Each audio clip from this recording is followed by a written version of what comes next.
just wanted to take just a couple moments to say that I met Chris a few months ago, and the board and I thought immediately that he would be a great member of the CADCA's board of directors. I personally reached out to him on behalf of the board, and he said yes. I have seen Chris at work, not just here nationally, but internationally as well. He and I was at a UN conference in Vienna this year. He cares dearly about this work. He is an active member of our board, provides us great advice, and I wanted to say on behalf of our board of directors, on behalf of Troy Vincent, Andre Lynch, what an honor it is for us to give him and make him our 2010 champion.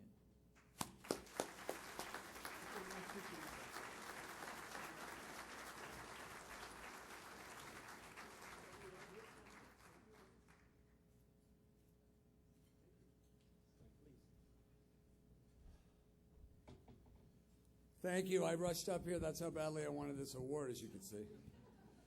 I'm humbled to receive this award, to have been a drug addict and now receive an award for it, from a general, no less. What are the odds of that? I never really had any intention of becoming an advocate. When I was 17 years sober, I wrote a book. Two things happened. My family got really nervous. And among those I wasn't related to, the book was really well received. Being a good addict, I haven't shut up since. Like many of us, I began my journey when I was really young. My first drug was sugar. Nobody noticed because every kid in the world discovers candy and wants more. It's the idea behind Halloween. Actually, now that I think of it, Halloween is a perfect analogy for addiction. Going door to door, pretending to be somebody you're not, begging for more. Now, I'm not saying Snickers is a gateway drug, but I think it's not a bad idea to keep yourself on keep your eye on the 13-year-old who's a chocolatey mess. But what I really want to say here tonight is that it's time that we get serious about preventing and treating addiction. Gone are the days of just say no. Today, just say no is what the Republicans do in Congress.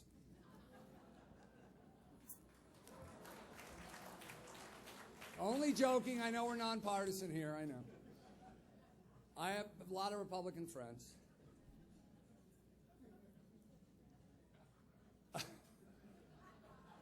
But in all seriousness, I am grateful to stand before you tonight in recovery for 24 years in a city where many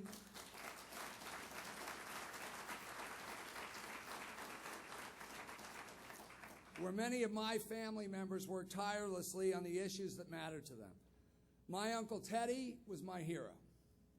His commitment to health care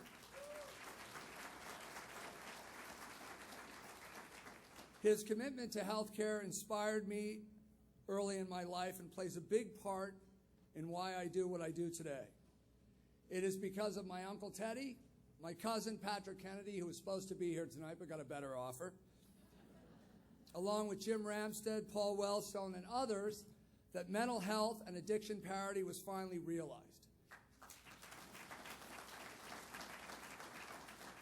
Giving those with substance use disorders the access to health care they deserve and need to recover. Under parity, the discriminatory policies that kept people from getting help have been removed, but that's just the first step. The next step is to understand and exercise these new rights and benefits. Those with private health insurance can get the care that they need today. And for those without insurance, help is on the way with the implementation of health reform. It is imperative that those who are affected and care about this issue begin to educate ourselves, our family, and our friends about these new rights and benefits. We know a lot more today than we did when I took my first tab of LSD when I was 13 years old. We know addiction is a developmental disorder that starts in adolescence and that prevention and treatment work. We know by holding kids accountable for the consequences of their drug and alcohol use, we are helping them.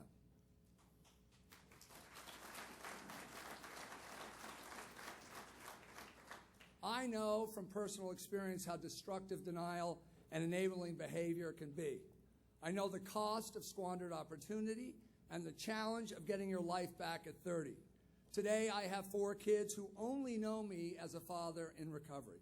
My kids know the disease of addiction runs in their family, putting them at greater risk. They know my story and the promise, challenge, and wonder of a life lived in recovery. They know the science and the facts about drug and alcohol use. They know these things because my beautiful girlfriend, Jody, and I told them. They have been given good information. We know what they are doing, whether they like it or not, and they know we hold them accountable for their behavior. I am the father I am today because I'm in recovery. Can I get some water? Thank you so much.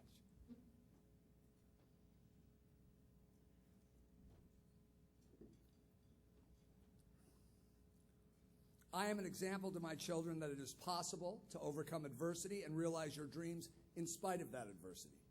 I am an example that you don't need drugs and alcohol to get through a bad day. My kids know I don't need to get high to have fun, to laugh until my belly hurts, dance like a wild man, have a world full of really good friends, be respected and listened to by drunks or policymakers.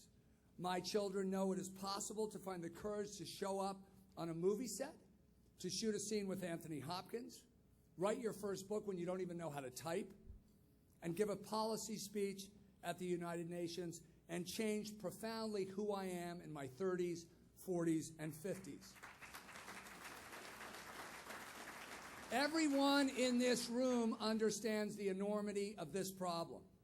Each of us realizes how critical our actions can be, whether dealing with this disease on a personal or societal level. But we must also know that there is great opportunity. Today, science is revealing new answers. Prevention and treatment programs are demonstrating greater efficacy. More and more of us in the recovery community are standing up and demonstrating the power and wonder of lives lived in recovery. There has been a shift in national policy away from the heavy reliance on source eradication and incarceration of the past to a policy that embraces prevention, treatment, and recovery. Now, if we could only find a little more money. But there is much more to do. It is time to end once and for all the criminalization of people with addictive disease and reframe, understand, and appreciate addiction as a public health crisis, not a criminal justice problem. That means ending existing discriminatory policies that affect the ability of those in recovery to get housing, education, driver's licenses, and yes, even to vote. People in or seeking recovery must be afforded the same rights and opportunities as people with other health conditions. The future is here. I was part of the problem. Today, I am part of the solution along with all of you. This disease isn't going anywhere, and neither are we. Let's go out there and kick its butt, okay? Thanks very much for this award. Thanks for coming, and thanks for your support.